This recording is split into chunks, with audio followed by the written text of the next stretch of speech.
Maama wa Chosen Becky abutodde ekyama akatambi ogenda kubanga okalaba mu maaso awo. Taata wa Chosen Becky wamma naye bamuli bubi babajibu dictator Mirigo yeegaana wamma naye anyumya okuzaama. Sheebah Karungi ensonga z'emikwano bimutwaliddemu oluvannyuma lw'okubanga naye yali mukwano gwa Mujeeye buno obudde mukyala Jaffa ate nga kati abyasembekera ng'amuzaddemu omwana omusajja nabyo ogenda kubanga obyefunirako mu maaso awo. Batiimu Chosen Becky b'omukwano basanyufu byansoso oluvannyuma lwa Chosen Becky okukubisa ebipande. Mugamba mutya, mwasibye mutya? Kansuubire nti muli bulungi ba mikwano ng'enkola yaffe. Mbasaba vidiyo eno mugimpe like era n'ensaba gwe wenna atannaba kusubscribinga wano ku Sylvia News Extra nti mukwano subscribinga era onyige ne mu notification bell olemesebwanga byonna bimba nteekayo wano ku Sylvia News Extra. Nnyo okusabirako mu mwena abalwadde abakosefu tinsaba ekisa kya Mukama ate kibatuukeko ba mikwano. Suvi Airport Pick Up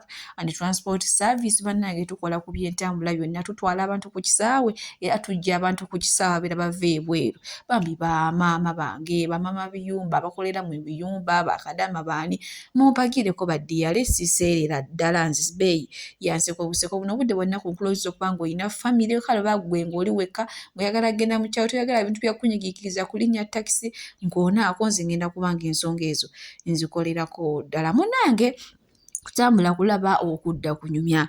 Omanye ennaku zino abawala balina enneekaza gye beekazaamu era nga bw'atyo omuwala omu gwe sitagenda kwatuukiriza linnya yakutte ebintu gwe nga wogamba nti omulenzi waakwata ebintu bimuli biki n'akwata n'akaweta nga wogenda okupropoozinga omuwala gw'omulenzi naye no munnange we yeetadde mu kiti ekyo ne yeefuula omusajja n'agenda apropoozinge boyfriend we. Naye munange boyfriend we ndowooza yabiganya ayinza okuba nga Yesu gw'abadde ayagala ng'alinayo omukazi omulala oba gw'awulira ayagala, yabiganyira gye byasembekkereza ng'amuwadde emisambagere empiziizo amusisa amatu amatama. Omuwala tebamubutaasizaako obutaasa nga yina bulamu kwagula bukwaguzi era kinkakasa omuwala buno obudde ayinza n'okuba nga ali mu ddwaliro kubanga bamuvuze sipiidi. Munnange bwe nkwongerayo ewa Farida Nakazwe omanyi yakola dekeya ey'abaana naye munnange nze nga neetegereza abaana ababeerayo mukwano baana babakolamu baana babagagga waliwo awo munnange omu yagambye kati maama wano ffe bamufuna mpola ddala wano tusobola okuteekawo omwana waffe sikulimba waliyo baana baba banene babayimbi baba MP baba abantu bwe batyo nalabayo mwana nga ava eno mu bantu ba wansi apaana.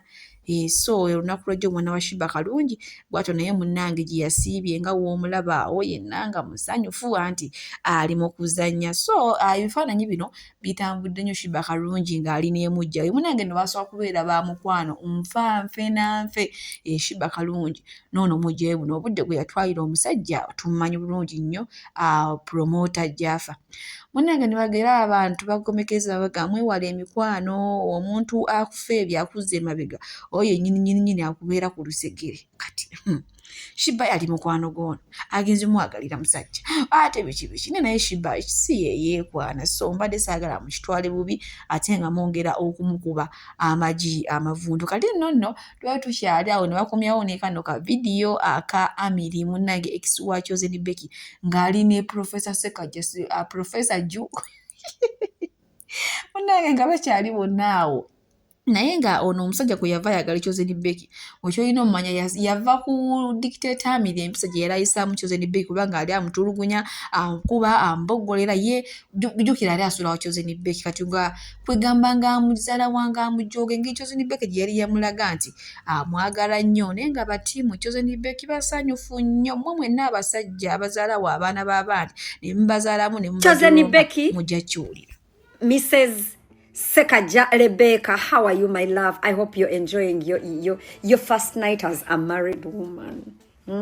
Your first night as a fully wedded woman. Mukwano nze kyabula akuuta alina obusungu ku basajja mukwano ndiwo okukwebaza n'okukuyozayoza bannange Becky weebale kyotukoledde olwaleero Becky specifically Becky ekigambo ky'ebipande Becky kyekinkozeseza akavidiyo kano Becky weebale kubeera student wange najja ne ŋŋamba bikasodde ne mbigamba omukazi kikukakatikako okufunira abaana bo taata oba father figure mu bulamu bwabwe kasita omusajja eyabazaala abeera nga alaga mbuno talina nnyo mugaso. Beki tukwebaza olw'ebipande bannange. Beki weebale. Beki ebirabo byo tubiteekewa. Beki bannange. Rebeka nze nsazeewo nenda kuzimba amayumba gonna gennina oba galiwo oba sirina kale bwe ndigenda okuzimba ne genninawo bwe naagatunda. Beki nenda kuzimba Masaka. Bannange Masaka mu Nnyendo gye bakuzaala Beki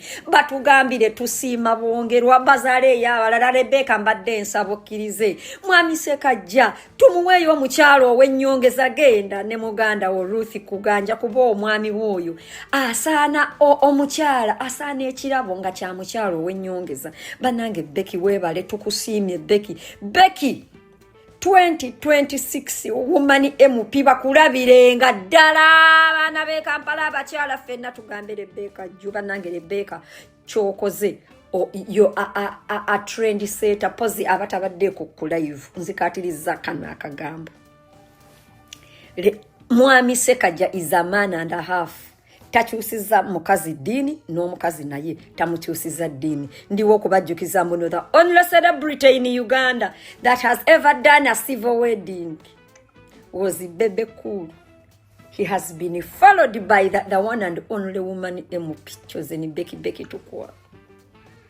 Banange Beki Choino manye 10 teri kyawo batiimu dictator miri gye bali batiimu Chosen Beki ne Professor Ssekajja nabo gye bali naye nga banayinze nange saagala musajja atawa mukazi kitiibwa abandi tiimu Chosen Beki banange naye nga ye munnange ababajibu dictator miri gwe yeegaana okuviddala mu lubuto nga lwakagwa mwewuti toy munnange naakulidde ate no weewunye yesinza okunyuma omwana ayina ennyuma gye yanyumyemu ndowooza ne Amina agaba banange nga nali nkoze ensobi omukazi okumugamba okujjamu olubuto laba ekyana kyange kye nali nfiiriddwa banange kinyirira gwe kye babajibu Suvi Airport pick up era nga tutambuliza ddala abantu okubajja ku kisaawe n'okubatwala ku kisaawe. Tulina ba driver abalungi ate nga tulina ne free wifi. So go enna mukwano gwange okwewala abafere okugwa mbabbi kola kintu kimu kubira Suvi Airport pick up ate osobola okutambula obulungi era n'ebintu byo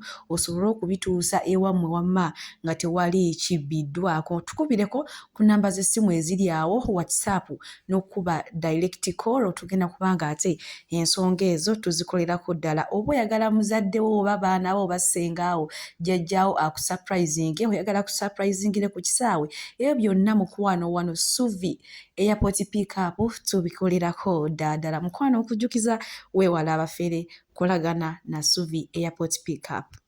Ate nga bbeeyi yanseko buseko kati simanyi gwena atannaba kubuukinga Suvi Airport pick up. Omukama bankubire tutambule bulungi. Bwe tweyongerayo ne maama wa Chosen Beki munange mwina maaso awo nga wa sipiiki agamba nti ono omwana Chosen Beki yamusumbuwa nnyo. Ekisooka ensonga z'abasajja zino zo yazirabuukirira mangu kuba tumanyi nti alina omwana Chosen Beki eri omukulu. Maama we n'atuuka n'okwenywa n'agamba oba omwana wadde mukyala mulokole naye amuzaalukuke ngo ng'awulira omwana amutamye naye munange nti buno obudde afukamira n'asinza Mukama n'amugulumiza olw'ekino ate kyamukoledde omwana we gwe yali ayagala okusuula okwegaana ng'ate amutuuzizza n'abalangira akatambi ng'alina mu maaso wano katukalaba ate tusobole okweyongerayo n'agaleero nga maama wa Chosen Beki. Ndagamaanyi kubanga natuuka ekiseera ne ngamba omwana ono kamugobe mu bulamu bwange ndi mulokole addukireyo batali balokole ne ngamba omwana ono Mukama kamugobe mu bulamu bwange jjukira nali single mother naye omwoyo omutukuvu nga ngamba gumiikiriza Setaani alina kyalwana nakyo Setaani alwana naye negayirira Mukama nengumiikiriza omwana Mukama yeebazibwe naye Mukama alabika yali aleeta kino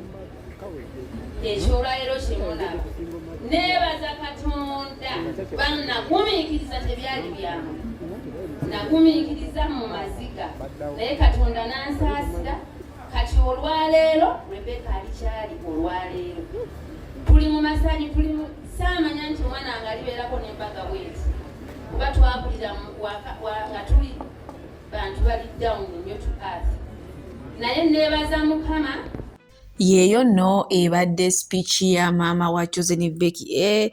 Bano abaana ba Chosen Becky ekyamazima baakulira mu bugubi ate jjukira baakula na maama waabwe yekka, baakulira mu mbeera ya single mother. Taata waabwe naye yali yabyeviirako dda nga emuwulidde wabyogedde. Kino nno abantu abasinga bagamba nedda wandibadde osirika kubanga abantu tebabimanyi wa tubaye tubimanyi lwakuba tubadde nga tetwagala kubyogerako nti ba Chosen Becky baakula ne maama waabwe. Kati nno abantu bagambye omusajja taata wa Chosen Becky kyekyamutuukako kasaba kuba engalo yakubayo olumumbu ebirowoozo biri wala tebibadde ewa oba alowooza mukazi we ono omugole gwe yakakuba embaga. Wabula bannange wetuli munaye naye nga bwenkuzaako eno ewa Professor Ssekaggya munange yawadde speech ku mbaga yaabwe nga mubitegeera n'alyoka awana Chosen Becky kibebi kibubu kinyabo kimatama kikaliddalu kisanyu lyange kibiki n'amuwaanaawo. Munange no gye byakumekereza n'amugamba nti nnyo maama w'abaana bange bonna Dictator Emily be yeegana ne bwe tugenda okuzaala mukwano nkusuubiza nti ngenda kukolera ebintu katabalika bino byolabye eby'omukolo gakyali mabaga ne weebuuza abaati mu mugambo nti Chosen Becky yeyeegulira ebintu. Ekituufu omukyalo muntu bulungi nnyo nze bintu bimu mukomako bukomi ne mugamba ye walaba ekigwa ayagala ateekayo buli kimu, ayagala ayambe buli omu, ayagala akole ki ne gwe yakalaba mugamba slow down.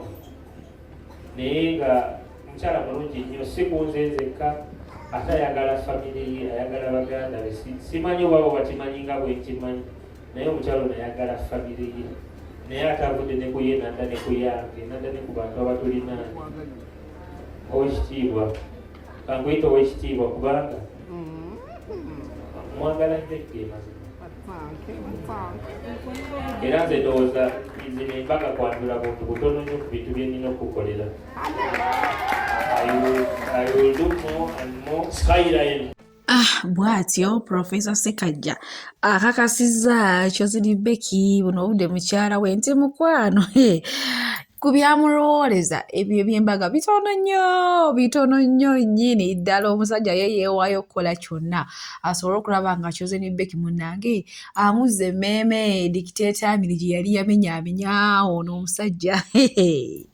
Naye era nga mu kiseera kye kimu maaso wano nina Prima Kadashi ayambalidde Dictator Emily omusajja abeera yeesesaasesa buli kadde mbu ye munnanga kimulowoolereza okuba nga ono omusajja mbuzolo Dictator Emily bannange omusajja akyali mu mbaga emuwuube ne bamugamba simanya amize omulawo restaurant biki ate gwe naawe oyongerezaako kyamawuube. Nina kubanga akatambi nga batuusaako ne nga nyongera bajjukiza Suvi Airport Pick Up and Transport Service mukwano jangu tutambule ffenna oyagala genda mu kyalo buno obudde bwa Christmas mumpe ssente baddiyale mbatwale mu kyalo ate era twateesa ne mbakomyawo oyagala genda ku pate ku beach oyagala kukima ku kisaawe Airport Pick Up kigenda kujjawo nti oli etata wabiri yabali benange ne Amiri obudde emikolo gigenda maaso weyeposingisa ensaniya era walabye kulanga leero naawe lero walabye kuba obulango bw'ensaniya wenenena ogusaniya gujjudde emichapati n'emiwogo umulamu ssebo wandibaddeko eyo n'osirika n'obeerako ku myuti bannange temutusumbuwa abantu abannayuganda ate omusajja yeesinisa amanyi. Me the only problem I have with that man is laughing like a zonto. Okitegedde buli kimu why are you smiling every time? What is wrong with you? Okitegedde kwegamba buli omu alumya ono naye neesanyaze aliwo ati amanyo okitegedde aliwo ati bali eri nabo bali mututabula bwongo n'ebipande kwegamba family omukyawe n'omusiguze batufukidde ekizibu. Olina olusaniye buli wodde olusaniye lwaki aba asekaaseka? What's wrong with him? Is he okay? Shishi. Me, this is the problem I have with that man, by the way. Ze obuzibu bwe mulinako okusinika manyi bannange. Tosabira I don't find you serious. Nze mbadde banga waya ezimu nga tekuli. Wala omusajja asinika amannya anyiiza. No. See, you want him to cry. No, I don't want him to cry, but let him be okay. Abalungi abatuuliriza era abatulaba olunaku olwaleero tuchaddeko ewa Sheikh Ashraf Dembe. Sebo sanyusa okubalaba amannya agange ye Sheikh Ashraf Dembe akola ku bizibu by'enjawulo. Omuntu singa aba alina ebirwadde musomereddwa tunywa amazzi ga lukuya nga bw'obadde ogalaba tugenda abantu ku kyoto ne twokya emizimu emibi egibabaamu n'okulomba edduwa. Abantu singa abeera ng'ali wano atuuse sobola okumulombera edduwa ne waba atatuuse nga mpadde amannya ge naye ng'ali wala naneetaase. Enamba yange yeno eri 0707363711. Namwe bannyinaffe abali ebweru oyagala okuba nti oyagala okulombera ku dduwa ng'olina ebizibu viza zibuze amaka gakolongotana sente zikola zimpita mu ngalo ojja kumpeereza ekifaananyi kyo n'amanyago ebyo byokka bijja kummala nja kukulombera edduwa ojja kutereera. Olunaku olusembayo mu mwezi mba n'edduwa eyawamu ffenna n'abalwadde bange abakadde n'abapya. Salaamu alaikum warahmatullahi wabarakatuh.